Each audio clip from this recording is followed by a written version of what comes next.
4 PM news network में दोस्तों आपका स्वागत है। मैं हूं आपके साथ राशिद ज़हीर। आपको ये बात मालूम पड़ चुकी कि राहुल गांधी उत्तर प्रदेश में कायम रहेंगे और वायनाड छोड़ देंगे। कोई बड़ी बात नहीं है, एक सीट उनको छोड़ना ही था। बड़े बड़े दिग्गज आपके सामने ये बात बताने की कोशिश कर रहे हैं कि आखिरकार राहुल गांधी रायबरेली क्यों रुक गए हैं और अपनी बहन प्रियंका गांधी को वायनाड क्यों भेज दिया। हर किसी का कयास है, लेकिन राहुल गांधी ने ऐसा क्या काम कर दिया है जिसकी वजह से ये चर्चा का विषय बना हुआ है। आपको मालूम है कि दोस्तों इंदिरा गांधी ने भी अपने ज़माने में 2 जगह से चुनाव लड़ा था। वो जगह अब शायद तेलंगाना में है, वहाँ से भी उन्होंने सीट छोड़ी थी। और उसके बाद उत्तर प्रदेश में और भारत में तमाम दुनिया जानती है कि उत्तर प्रदेश से जो है दिल्ली का रास्ता जाता है। तो क्या राहुल गांधी वाकई अब सीरियसली उस पद पर हैं कि जहां पर यह महसूस किया जाए कि उत्तर प्रदेश में वो मरकूज़ करेंगे, अपने आप को कंसंट्रेट करेंगे और भविष्य में 2027 में योगी आदित्यनाथ के लिए परेशानी का सबब बनने जा रहे हैं और 2029 में प्रधानमंत्री मोदी के लिए परेशानी का सबब बनने जा रहे हैं। देखिए, ये समय यूं ही गुजर जाएगा। हमें याद ये पड़ता है कि अटल बिहारी वाजपेयी जब शपथ ले रहे थे, हमारी तो बहुत छोटी सी उम्र है, ज़्यादा हमें तजुर्बा नहीं है, लेकिन मनमोहन सिंह जब ले रहे थे, ये वक्त यूं ही गुजर जाता है। बात यह है कि कौन सा व्यक्ति किस वक्त में आके क्या काम कर जाए।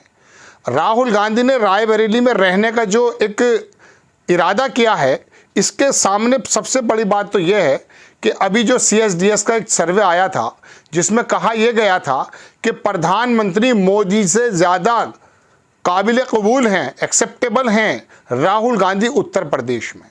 बहुत बड़ी बात है। राहुल गांधी पिछले 10 वर्षों से किसी पद पर नहीं है। उन्होंने कुछ यात्राएं निकाली हैं या अपने माथे पर कुछ बदनुमा दाग लेकर घूमे जो लगा दिया गया था कि ये पप्पू हैं। सिर्फ उसको हटाने में, उसको धोने में, देश के सामने एक रियल विजन रखने में वो बिजी हैं। 10 बरस तो आपको बिल्कुल कन्फर्म मान लेने चाहिए। अब बाकी जो 5 बरस गुजरने वाले हैं, भविष्य में क्या होगा हम नहीं जानते, लेकिन उत्तर प्रदेश में राहुल गांधी रुकने का मकसद ये है कि अब योगी आदित्यनाथ के सामने 2027 के चुनाव में वो एक बहुत बड़ी मजबूत, मैं कह सकता हूँ कि प्रतिस्पर्धा रखना चाहते हैं। और 2029 में मोदी जी अगर बाकी रहते हैं, ये सरकार बाकी रहती है, तो उनके सामने भी एक मजबूत जो है विकल्प होगा।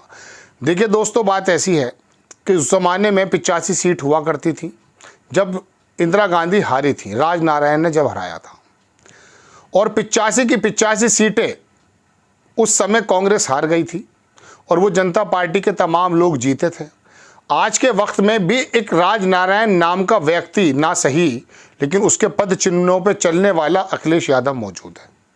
उत्तर प्रदेश में राहुल गांधी रुक रहे हैं, इसके बारे में कोई ज़मानत ये नहीं दी जा सकती कि साहब वाकई वो यहाँ की ज़मीन पलट देंगे, चूँकि इंदिरा जी के वक्त में और आज के वक्त के हिंदुस्तान में बड़ा फ़र्क है। उस वक्त के लोगों की सोच में भी अलग फ़र्क है, आज के लोगों की सोच अलग फ़र्क है। सब कुछ बदला हुआ है। आज अगर आप ये सोचते हैं कि एक पार्टी किसी ख़ास बात पर आरक्षण को लेकर पूरे देश में हंगामा कर दे, सत्ता पलट दे, ऐसा जल्दी से संभव नज़र नहीं आता। वजह उसकी यह है चूँकि तमाम प्रदेशों के अंदर छोटे छोटे एक ब्लॉक बन गए हैं। अब आप इसके बारे में ये भी सोच सकते हैं कि साहब भारतीय जनता पार्टी ने ऐसा क्यों कर दिखाया। हाँ, भारतीय जनता पार्टी ऐसा कर दिखा सकती है क्योंकि वो धर्म के एक ऐसे रथ पर सवार है कि जिसमें हर एक आदमी के दिल में डर ये होता है कि अगर मैंने ये काम ना किया तो कहीं ये तांत्रिक मैं कहीं और लेकर जा रहा हूँ, मुझे मक्खी ना बना दे। होता यही है। आज के इस पढ़े लिखे युग में भी तांत्रिक जो हैं, साधु जो हैं और जो है मज़ारों पे बैठे मुजाबिर जो हैं, वो बड़े बड़े पढ़े लिखे लोगों के दिमागों को हिप्नोटाइज कर देते हैं। तो ये देश की विडंबना है कि इस समय एक दल धर्म के रथ पर सवार है।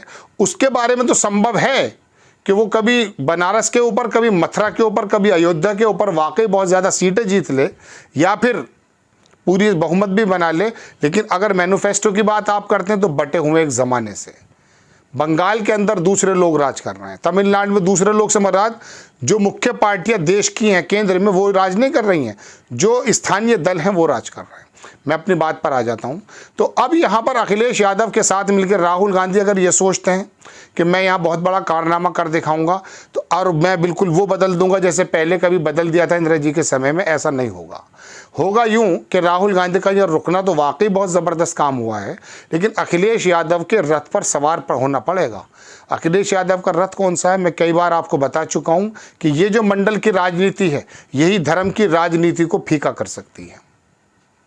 धर्म की राजनीति के वो जहरीले दांत तोड़ सकती है कि जब आप अति पिछड़ा, दलित और अल्पसंख्यक और कमज़ोर तबका और इंसाफ पसंद तबके को एक साथ बिरादरी के एतबार से अगर ला सकते हैं। क्योंकि आज ये मान चुके हैं सब लोग कि अगर मिसाल के तौर पे अपनी बिरादरी का कैंडिडेट है वो जीत जाता है, चाहे दल कोई सा भी हो। कभी कभी इंडिपेंडेंट भी जीत जाते हैं अपनी परफॉर्मेंस पर। इसी तरह से ये जो जातीय समीकरण बांधा है और बांधना चाहिए भी, तभी ये धर्म के दांत भी खट्टे होंगे। तो राहुल गांधी अगर ये सोचकर रुक रहे हैं कि साहब 2027 में योगी जी को मैं वो मैनिफेस्टो के एतबार से उनको धता बता दूंगा, ऐसा नहीं है। योगी आदित्यनाथ अपने प्रशासन के एतबार से बहुत ज़्यादा मकबूल हैं और उनकी लड़ाई जिस तरह से केंद्र में चल रही है, सहानुभूति भी उनके तरफ है।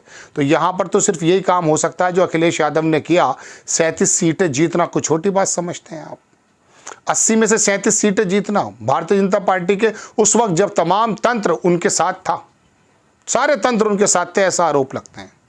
ऐसे समय में अखिलेश यादव ने काम इस तरह से कर दिखाया कि उसने ऐसे जाति समीकरण बांधे, मैं बार बार आपको बता रहा हूं कि उस वजह से कैंडिडेट जीते। राहुल गांधी को क्या करना है, 2027 का सेमीफाइनल और 2029 का जो फाइनल अगर हुआ वो किस प्रकार से जीता जाएगा उसके बारे में मैं पुरानी जो तमाम इतिहास है वो मैं बता देता हूँ। उस ज़माने में तो इंदिरा गांधी के खिलाफ एक लहर चली थी, जो लोहिया और जेपी ने तमाम जो उसको जो है उसको जो है पूरे के देश के अंदर जो है कैश कर लिया था। लेकिन अब हालात ऐसे नहीं है। अब तो करना ये पड़ेगा कि लोकल छत्रप उनको पैदा करने पड़ेंगे। बहुजन समाज का जो वोट है जो मायावती से छिटक कर जा चुका है किसी हद तक, उसको अपनी तरफ लाना पड़ेगा। दलित समाज के अंदर लोकल छत्रप इतने मजबूत खड़े करने हैं और उनको फिर बाकायदा प्रतिनिधित्व देना है कि भारतीय जनता पार्टी उन्हें दोबारा से धर्म के उस जाल में न फंसा पाए जिसमें वो फंसाती है, जैसा कि उन पर आरोप है। और ऐसे ही तमाम अति पिछड़ा और हाँ, यहाँ बदकिस्मती से मुझे ये ज़रूर कहना पड़ेगा कि अभी अल्पसंख्यकों को अपने करीब लाने का वक्त नहीं हुआ है। अभी दिमागों को बहुत कंजेस्टेड कर दिया गया है, बहुत छोटा कर दिया गया है। यही वो राजनीति है कि आप दलित को, अति पिछड़े को और ये कुर्मी, निषाद, मौर्य, पासी, ये तमाम लोग अगर आप अपने साथ लेकर आते हैं, जगह जगह जहाँ जहाँ इनका वोट बैंक है, दलित लोगों को ज़्यादा प्रतिनिधित्व देते हैं। और मायावती जैसा कि ट्रैप में आ जाती हैं हर बार, आपको मालूम है, सब कहने की ज़रूरत नहीं है, लोग ऐसे ही कहते हैं।